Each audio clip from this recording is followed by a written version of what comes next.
자, 제가 말이 헛나올 정도로 오늘 시장 정말 뜨겁습니다. 코스피가 4%가 넘게 지금 급등이 나오고 있네요. SK 하이닉스 이거 아까는 한 9% 이것도 놀랐는데 지금 보니까 10% 이상 11% 가까이 오르는 걸로 나오는데 아주 뜨겁네요. 오늘 증시 한번 분석해 주시죠. 네, 사실 이제 우리나라 한국뿐만 좋은 게 아니라 이제 뭐 미국 같은 경우에도 지난주 금요일 날 상당히 괜찮은 모습을 보여줬고요. 오늘 일본 같은 경우는 휴장인데 이제 대만 같은 경우에 이제 개장을 하고 나서 4% 넘는 상승을 보여주고 있습니다. 그래서 지금 이미 한국 코스피 지수도 4% 넘게 상승하고 있고 이제 대만 증시 같은 경우에도 지금 굉장히 좋은 모습을 보여주고 있다라는 점을 좀 감안해 보면 아, 역시 이제 AI가 여전히 강하구나. 하드웨어, 뭐 반도체 이런 쪽이 강세를 지속해서 보여주고 있다. 이런 게 좀 느껴지는 증시입니다. 4월 달에도 이제 대만 증시 상당히 좋았는데 5월 들어서면서 이제 첫 스타트도 이렇게 기분 좋게 끊어주게 되면 이거 5월 증시도 상당히 좀 괜찮지 않을까? 이런 기대감이 좀 나올 수밖에 없을 것 같거든요. 저 한국 증시 같은 경우에도 오늘만 하더라도 코스닥이랑 비교가 좀 많이 될 정도로 코스피는 너무 잘 가지고 있습니다.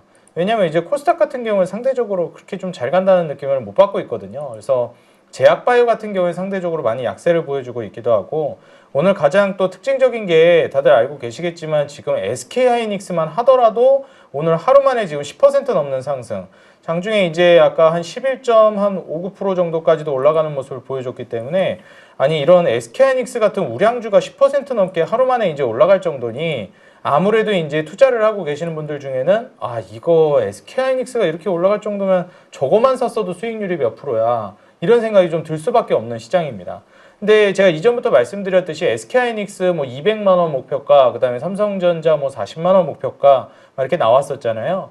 근데 이게 너무 터무니없는 거 아니냐 이런 의견들도 좀 있었는데 제가 항상 말씀드렸듯이 이제 영업이익률이나 순이익률 대비해서 PER이 굉장히 저평가되어 있기 때문에 터무니없는 숫자는 아니다. 왜냐면 이게 영업이익률이 70%가 나오기 때문에 이 70%대 마진율이면 사실 순이익률도 60%대거든요.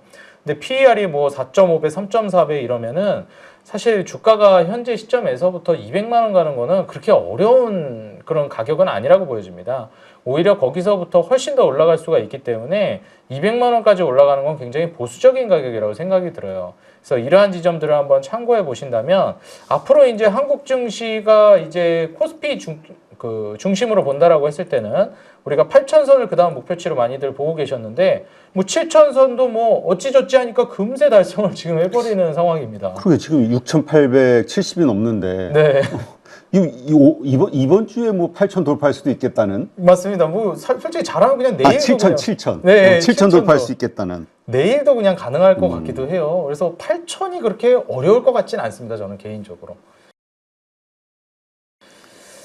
정말 뜨거운 시장인데 아까 얘기하셨듯이 이게 보니까 뭐 대만도 지금 4% 넘게 지수가 급등하고 있다고요. 네. 이게 그러니까 결국은 반도체 장인 것 같죠. 그렇습니다. 반도체가 주도하는. 네. 그래서 지금 쉽게 이 반도체주 팔면 안 된다라고 아침 방송에서도 우리 얘기했던 기억이 나는데 네. 글쎄요, 오늘 보니까 개인은 벌써 한 4조 5천억, 코스닥은 한 5,600억 매도하고 있고 외인이 뭐 거의 3조 가까이 코스피 사고 있고 엄청나네요. 선물도 1조 7천억. 네. 어떻게 봐야 돼요? 이거 지금 파는 게 잘하는 걸까? 저는 솔직히 이제 파셨다 하더라도 재진입을 좀 고려를 해보셔야 되지 않을까 생각이 들 정도로 시장이 좋고 당분간 이게 꺾일 것 같은 느낌이 잘 들지는 않습니다. 그래서 뭐 말씀해 주셨지만 지금 수급적인 측면을 보더라도 외국인들이 이제 선현물 시장 모두 이제 강력하게 들어오고 있기도 하고 무엇보다 이제 기관 같은 경우에도 코스피 중심으로 이제 매수세는 여전히 강력합니다. 뭐 사실 이번에 그 오펙 플러스에서도 증산을 하겠다라는 얘기가 나왔거든요. 그러다 보니까 우리가 이제 호르무즈 해협 봉쇄라든지 미국 이란 전쟁으로 인해서 이거 원유 공급에 조금 차질이 빚어질 수 있어서 유가가 다시 올라가는 거 아니냐. 그래서 지난주까지만 해도 굉장히 불안한 모습을 보여주기도 하고 그랬었어요. 근데 네. 뭐 사실 이번에 그 오펙 플러스에서 증산을 하겠다라는 얘기가 나오기도 했고 그다음에 아랍에미리트가 다들 아시겠지만 오펙에서 좀 나오는 모습을 보여줬습니다. 그러면서 이제 미국 쪽에다가 뭐 수백억 달러를 투자하겠다 이런 식으로 얘기가 나왔기 때문에 이렇게 되면 사실 이제 중동의 그런 뭐 좀 안 좋게 얘기하면 갑질이라고 해야 될까요? 왜냐면 이제 원유 공급이라든지 이러한 부분들을 가지고 계속 이제 좀 입맛대로 조절하고 이랬었는데, 이러한 좀 뭐 안 좋게 얘기하면 카르텔 같은 게 깨질 수도 있겠다 이런 얘기들이 나왔고, 어쩌면 미국 중심으로의 에너지 패권이 재정립될 수도 있겠다. 트럼프가 이거는 승리하는 게임 아니냐 이런 얘기들도 좀 나오고 있긴 합니다. 유가가 솔직히 지금 뭐 안정된 상황은 아니고 여전히 불안하기는 한데, 이렇게 이제 오펙에서도 증산을 하고 아랍에미리트도 좀 나오고 오펙에서 이런 모습이 연출되면 유가가 다시 또 안정되는 국면으로 갈 가능성이 있어 보이기도 합니다. 당장에는 전쟁으로 인해서 좀 휘청거리긴 했지만, 이 미국이란 전쟁으로 인한 유가 상승, 그로 인한 물가 상승으로까지 연결이 되기 때문에 금리 인하를 못할 것이다. 이게 시장의 지배적이었기 때문에 시장이 위축을 많이 받았는데, 이제 이러한 우려들이 차츰차츰 해소될 것으로 전망이 된다라고 하면 이제 5월 달에 연준 의장도 교체되잖아요. 그럼 이제 차기 연준 의장이 이제는 괜찮을 것 같아 라고 하면서 금리 인하 스탠스로 좀 어느 정도 방향성만 제시를 해주면 충분히 시장은 다시 살아날 수 있고, 지금 좀 위축되어 있었던 뭐 코스닥은 상대적으로 못 가고 있잖아요. 제약바이오도 그렇고. 이쪽까지도 낙수 효과를 좀 기대해 볼 수 있는 시장이 올 가능성도 충분히 있다. 그래서 5월 이후에 연준 의장 새롭게 이제 부임하고 나서부터 스탠스를 좀 우리가 많이 집중을 해봐야 될 것 같습니다. 네, 진짜 말씀하신 대로 시장이 너무 뜨거운데 지금 가지고 있는 종목 중에서 빠지거나 계속 횡보하고 있는 주식 가지고 있으시면 지금 포모가 엄청날 것 같아요, 반대로. 네, 맞습니다. 뭐 사실 말씀드렸던 것처럼 제약바이오 포모가 상당하실 것 같아요. 이제 중소형주, 특히 코스닥 상장주들이 아무래도 거기 포함이 되겠죠. 그렇죠. 뭐 솔직히 방산주나 조선주나 뭐 원전, 우리 조방원이라고 얘기했던 섹터 있잖아요. 그리고 뭐 반도체 종목들도 있고요. 이런 종목들은 신규로 막 들어가려고 해도 주가 올라간 거 보면 솔직히 선뜻 손이 가진 않는데, 이 종목들만 계속 가는 거죠. 전력 인프라도 마찬가지고. 그래서 오늘 시장에서도 보시게 되면 이거를 과연 여기서 들어갈 수 있을까 싶은 자리들이에요. 뭐 SK하이닉스도 그러셨겠지만, 뭐 오늘 이제 올라가는 산일전기나 뭐 목표가 상향 리포트 나오면서 급등이 나오고 있는데, 산일전기뿐만 아니라 뭐 대한전선, 그 다음에 대원전선 오늘도 올라가고 있긴 하지만 그 전에도 솔직히 진입하기가 좀 부담이 되는 건 사실이었거든요. 뭐 효성중공업이나 그 다음에 HD 현대일렉은 말할 것도 없고요. 그러니까 이런 기업들을 어떻게 이제 신규 진입을 하나, 그럼 아직 안 간 종목을 들어가야 되겠다 해가지고 안 간 종목을 들어가는데, 안 간 종목은 계속 안 가고 있으니까 사실 여기에서 이제 좀 포모가 올 수는 있습니다. 근데 그런 종목들도 순환매가 이제 돌 가능성이 높기 때문에 저는 계속해서 좀 가져가 보시는 게 좋지 않을까 생각이 들어요. 대표적으로 뭐 소프트웨어 관련된 기업들이라든지 아니면은 제약바이오라든지 이런 종목들이 정말 개인 투자자분들 사이에서도 그렇고 시장에서 많이 주목을 받는 섹터인데 상당히 못 간 섹터이기도 합니다. 그래서 아예 뭐 소외되어 있는 섹터는 모르겠는데 상당히 죄송합니다.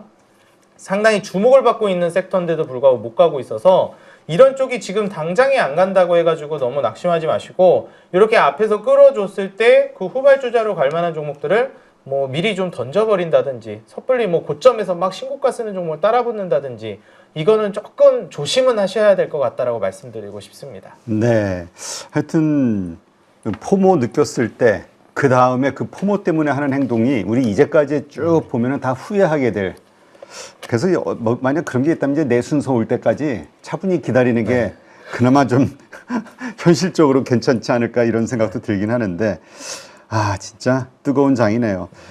지금 주도주는 아무래도 반도체겠죠. 반도체, 그러니까 AI 밸류 체인인 것 같아요. 네. 전력주도 오늘 뭐 아까 보니까 재룡전기 상한가 같은데. 네, 맞습니다. 뭐 사실 지금 결국에 반도체랑 말씀해 주신 것처럼 AI 인프라 관련된 종목들이 워낙에 잘 가고 있어서, 이게 뭐 대만 증시도 잘 간다 말씀을 드렸지만 한국 증시도 그렇고 미국에서도 솔직히 나스닥 생명공학 지수는 제대로 못 가고 있어요. 그래서 이제 나스닥 생명공학 지수 대비해서 지금 보시면 뭐 대만 같은 경우에도 신고가를 계속 갱신해 나가고 있고, 미국도 일반적인 뭐 다우라든지 나스닥, S&P 500 뭐 괜찮다고 볼 수는 있겠지만 반도체 지수가 압도적으로 이제 좋은 모습을 보여주고 있습니다. 그리고 좀 중요한 포인트 중에 하나가 미국 같은 경우에도 나스닥 생명공학 지수는 제대로 못 가고 있다는 거예요. 그러니까 제약바이오가 뭐 힘을 내고 이런 단계가 아직은 아닙니다.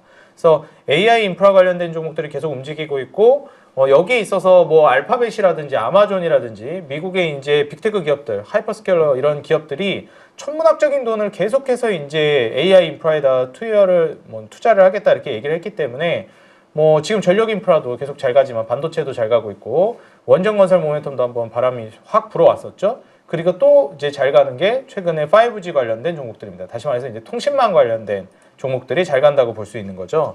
우리가 이제 뭐 대한광통신도 이제 많이 얘기하는데 대한광통신도 이제 좋은 모습을 보여주고 있고 여기에서 추가적으로 좀 보실 만한 게 다들 알고 계시는 뭐 RFHIC라든지 그 다음에 뭐 솔리드라든지 이러한 기업들도 지금 주가가 계속 신고가를 갱신하거나 조정이 나오다가도 다시 이제 밀어 올리면서 여전히 강세 흐름을 보여주고 있습니다. 그래서 오늘 솔리드도 10%대, RFHIC도 뭐 한 7%, 그리고 대한광통신이 뭐 한 15%대 이렇게 이제 움직임이 나오면서 아, 통신 쪽이 여전히 강하구나. 왜냐면 이제 엔비디아 그 젠스랑 CEO 같은 경우에도 이제 통신망 쪽이 이제 좀 중요해질 것이다. 왜냐면 이제 AI가 인프라를 갖춰놓고 나면 그 다음에 통신이 원활해져야 또 이제 구동을 시킬 수가 있기 때문에 그 다음 타자로서도 이제 통신을 언급하기도 했었죠. 그래서 지금 현재 구간에서 이러한 종목들이 좀 움직이고 있다라는 점 참고를 해보시면 좋겠고요. 앞으로도 이제 강세 흐름을 계속 보여줄 가능성이 있다라고 보여집니다. 그리고 여기에서 연장선상으로 움직이는 게 이제 로봇 같은 종목들까지도 이제 연결이 되고 있다라고 보시면 될 것 같아요. 결국에 이제 전력 인프라도 그렇고 원전이나 아니면은 이제 더 나아가서 본다라고 하면은 반도체라든지 이러한 섹터들이 알파벳 같은 혹은 아마존 같은 이런 소프트웨어 기업들이 돈을 천문학적으로 이제 쏟아부어 주니까 잘 가는 건데 앞으로도 쏟아부어 줄 것이냐 여기에 대한 좀 우려는 있을 수 있어요. 그리고 그러다 보니까 그렇게 돈을 쏟아붓는 소프트웨어 기업들이 계속 잘 갈 수 있을까? 그런 이제 우려들이 있는데 사실 제가 보기에는 이렇게 알파벳 관련된 종목들이 좀 불안하다라고 하시면 그러니까 소프트웨어 기업들이 알파벳이 굉장히 좀 좋은 전략이라고 항상 말씀드려 왔어요. 그래서 소프트웨어 기업이 굉장히 좀 불안하다. 계속 돈을 쏟아붓고 있기만 하고 회수를 못하니까 언제쯤 이제 수익이 날 수 있겠는가. 근데 알파벳 같은 경우에는 다른 소프트웨어 기업들하고 좀 다릅니다. 뭐 구글이나 유튜브 같은 이제 정말 네임밸류 이제 파워가 있는 그런 이제 사업체가 있기 때문에 지금 알파벳도 오히려 신고가를 쓰면서 가고 있고요. 뭐 아마존 같은 경우에도 지금 주가 흐름이 굉장히 괜찮습니다. 그래서 사실 소프트웨어가 그동안 너무 어려웠다라고 생각하시는 분들이 굉장히 많을 건데 이제 외면받았던 소프트웨어 기업들도 앞으로는 이제 강세를 보일 가능성이 높다라고 보고 있어요. 이미 아마존이라든지 알파벳 같은 경우에 전고점 뚫으면서 올라가고 있고 이 두 기업들이 이제 이끌어 주니까 아무래도 뭐 오라클이라든지 팔란티어 같은 기업들도 따라가지 않을까라는 기대감이 있기는 해요. 그리고 뭐 인투이트라든지 그 다음에 세일즈포스 그리고 뭐 마이크로소프트 이런 기업들도 우리가 이제 보죠. 뭐 메타도 그렇고요. 근데 이제 중요한 거는 제일 먼저 뭘 보시는 걸 권장드린다. 결국 대장은 알파벳과 아마존이 될 거라고 저는 보고 있습니다. 그래서 알파벳과 아마존이 지금 이렇게 신고가를 썼다라는 것만 보더라도 뒤따라서 소프트웨어 기업들이 따라서 움직일 가능성이 있다고 보고요. 이게 더 확장이 된다라고 하면 한국도 당연히 이제 소프트웨어 쪽으로 돈이 몰리는 거를 확인하고 이제 그동안 소외되어 있었던 소프트웨어 기업들이 갈 가능성이 있다라고 봅니다. 우리나라에서 소프트웨어라고 하면 뭐 플랫폼 쪽에 네이버라든지 그 다음에 카카오라든지 그 다음에 뭐 LG CNS, 삼성 SDS 이런 기업들이 지금 움직임이 안 나오고 있거든요. 근데 이런 종목들도 나올 가능성은 있고 무엇보다 우리가 소프트웨어 하면 뭐 플랫폼이나 뭐 클라우드나 뭐 이런 것들만 생각하는데 게임주들이 은근히 이제 추세를 돌리고 있습니다. 그래서 지금 다른 데서 게임주 언급하는 분은 제가 잘 못 본 것 같은데 지금부터 게임주를 한번 보시는 것도 괜찮아요. 왜냐면 실적이 좀 돌려 세운다라는 이런 얘기가 나오면서 같이 움직이는데 가장 상징적인 우량주들을 보시게 되면 크래프톤. 아, 오늘이죠? 오늘 예. 크래프톤 급등하던데. 예, 지금 10%대 급등이 나오고 있고요. 이게 단순히 한 종목만 그러면 모르겠는데 우리가 이제 NC라든지 이제 이런 기업들도 주가를 지금 돌려 세우고 있어요. 실제로 실적 같은 경우에도 그런 경우가 대부분입니다. 그리고 W게임즈도 지금 정말 저평가되어 있다라고 평가를 많이 받는 게임주인데 W게임즈 같은 경우에도 추세를 서서히 이제 말아올리고 있고요. 그리고 또 이제 펄어비스 같은 기업들, 예, 이런 기업들도 지금 최근에 검은 사막 이외에 붉은 사막이라든지 새로운 게임들 출시를 통해서 한번 흔들리는 모습 보여주긴 했지만 평가가 나름 괜찮거든요. 그래서 지금 주가 같은 경우에도 계속해서 좀 들어올리고 있는 단계다. 그리고 상장한 지 얼마 안 된 기업 중에서 많이 주목을 했던 게 시프트업이라는 기업도 이제 많이 주목을 받았는데 이런 기업은 아직 추세를 안 돌렸어요. 그래서 좀 먼저 움직임을 보여주고 있는 뭐 펄어비스라든지 NC라든지 크래프톤 이런 기업도 아주 상징적인 기업들이잖아요. 뭐 W게임즈 같은 경우에도 굉장히 저평가되어 있는 기업으로 정평이 나 있고, 그래서 지금 재무 차트를 보더라도 실적 전망 자체가 괜찮습니다. 크래프톤도 25년도에 좀 주춤했다 다시 올해부터 돌려 세울 걸로 보고 있고, NC라든지 뭐 펄어비스라든지 전반적으로 분위기가 괜찮기 때문에 지금 소프트웨어를 플랫폼이나 아니면은 우리가 일반적으로 생각하는 AI 기반의 종목들을 보는 것도 좋지만, 게임주들이 바닥치고 이제 먼저 반응을 하고 있기 때문에 뭐 한류나 이런 것까지 좀 고려를 해본다라고 하면 좋은 성과를 보여줄 가능성이 꽤 높은 섹터라고 봐서 한번 이제 뭐 다른 미디어나 방송이나 이런 데서 거의 언급이 안 되고 있긴 한데 제가 한번 좀 앞서서 제시를 해드리고 싶습니다. 그래서 좋은 결과 있지 않을까 저는 생각하고 있거든요. 네. 그래서 이쪽까지 한번 주목해 보시기 바랍니다. 아까 미국의 소프트웨어주 말씀을 하셨는데 네. 그러게요. 그 빅테크 기업들도 그렇고 지금 반등하고 있는데, 물론 메타하고 MS 같은 경우는 약간 좀 헤매고 있긴 맞습니다. 하지만 네. 우리 네이버, 카카오 같은 경우도 같이 좀 많이 헤매고 있는 느낌이에요. 아, 이게 솔직히 항상 미국 같은 경우에 저는 신고가 쓸 때부터가 시작이라고 항상 말씀을 드리거든요. 근데 아마존, 특히 저는 1순위로 항상 알파벳을 꼽고 2순위로 아마존, 그 다음에 이제 뭐 팔란티어나 오라클 같은 경우를 꼽긴 하는데, 지금도 솔직히 저는 투자를 한다, 플랫폼을 투자한다 그러면은 아직 한국 주식까지 투자할 정도는 아닌 것 같아요, 플랫폼은. 그래서 알파벳이라든지 아마존을 우선적으로 투자를 고려하시고 여기가 계속 신고가를 쓰면서 막 쭉쭉 가면 그때부터 이제 한국도 소프트웨어 플랫폼 기업들이 좀 반응을 할 것 같아요. 그래서 당장에는 알파벳이랑 아마존이 좀 움직임이 나오지만 추후에 네이버도 카카오도 분명히 따라가긴 할 거라고 보고 있습니다. 뭐 LG CNS나 뭐 삼성 SDIS 같은 기업들도 그럴 거라고 보고 있고요. 그래서 현재 단계에서는 뭐 내가 소프트웨어 기업을 미리 좀 선점해서 투자하겠다라고 하시면 한국보단 미국을 권장드리고, 기왕이면 알파벳과 아마존을 권장드려요. 그리고 나서 이 한국 주식들이 그 뒤에 따라서 이제 움직임이 포착되면 그때 이제 뭐 네이버, 카카오나 아니면 다른 한국 그 소프트웨어 기업들을 공략하시는 것도 괜찮을 것 같습니다. 이미 선제적으로 주가 신고가를 뚫고 가고 있기 때문에 지금도 저는 알파벳은 워낙에 탄탄한 기업이라서 뭐 소프트웨어 기업들이 돈 천문학적으로 투자하는데 자금 매수 언제 하냐, 지금 현금 흐름 너무 무너졌다 그러면서 오라클이 굉장히 우려를 많이 사고 있거든요. 왜냐면 현금 흐름이 지금 너무 안 좋으니까. 근데 알파벳은 다들 아시다시피 지금 구글이랑 그 다음에 유튜브가 뭐 네이버, 카카오는 한국 기반의 플랫폼을 장악했다라고 볼 수 있겠지만 이제 구글이랑 유튜브는 지구를 정복한 플랫폼 아니겠습니까? 그렇죠. 예, 그렇기 때문에 사실상 이렇게 다른 소프트웨어 기업들이 지지부진할 때도 그렇게 돈을 쏟아부어서 데이터 센터 투자하는데 오히려 또 신고가를 쓰는 모습을 먼저 보여주고 있어서 저는 지금도 늦지 않았다, 오히려 지금 타점도 나쁘지 않다라고 알파벳과 아마존을 좀 말씀드리고 싶습니다. 네. 일단 지금 이 강세장, 우리가 이제 뭐 8천 간다, 뭐 10,000 간다라는 얘기도 있긴 합니다만, 네. 일단 어떻게 봐야 될까요? 지금의 상승장, 뭐 우리가 일단 끝까지 가봐야지 알 수는 있겠지만, 그렇죠. 그래도 어느 정도 이렇게 좀 그 스스로 이렇게 좀 정해놓은 골들이 좀 있어야 될 것 같아요. 목표들이. 그렇죠. 어떻게 보세요? 아, 제가 그래서 계속 5월 달을 굉장히 좀 조심스럽게 바라보고 있는데요. 이게 새로운 연준 의장의 스탠스가 뭐 이전에는 일단 처음에 언급이 됐을 때 매파적인 인물이라고 많이 언급이 됐었잖아요. 그렇죠. 그래서 케빈 허쉬가 진짜로 어떤 행보를 보이는지도 중요할 것 같고, 유가가 안정이 돼가지고 그로 인해서 뭐 물가 압박을 받지 않다 보니 뭐 불경기 모멘텀으로 경기를 살리자 해서 금리를 내려줄지, 이 스탠스가 좀 중요할 것 같고요. 그렇지만 어쨌든 지금 현재 상황만 놓고 본다라고 했을 땐 지금은 금리 인하 사이클 안에 있는 게 사실입니다. 그렇기 때문에 시장은 장기적으로 계속 올라가는 거를 어느 정도 염두에 두고 투자를 하시는 게 맞다고 보고요. 물론 연준 의장이 교체가 되고 차기 연준 의장이 뭐 금리 인하 없을 것이다, 말 그대로 피벗을 시사한다거나 금리 인상을 할 걸 시사한다거나 이러면 이제 전면적으로 전략을 수정해야 되겠지만 아직까지는 투자를 적극적으로 하는 게 맞다고 봅니다. 그리고 SK하이닉스나 삼성전자나 이런 기업들이 지금 앞서 말씀드렸듯이 마진율 대비해서 PER이 너무나도 낮기 때문에 충분히 SK하이닉스, 삼성전자가 뭐 2배 정도 올라가는 걸 우리가 생각해 본다라고 했을 때는 코스피가 과연 이제 뭐 8,000을 못 갈 것인가? 8,000은 그렇게 어려운 숫자가 아니라고 봐요.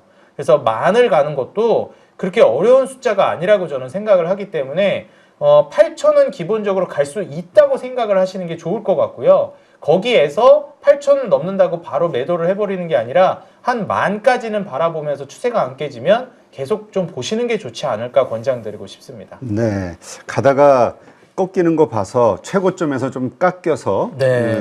그 손실을 보면서 매도하더라도 그게 수익을 더 극대화할 수 있다. 네, 맞습니다. 이렇게 이해를 하면 되겠군요.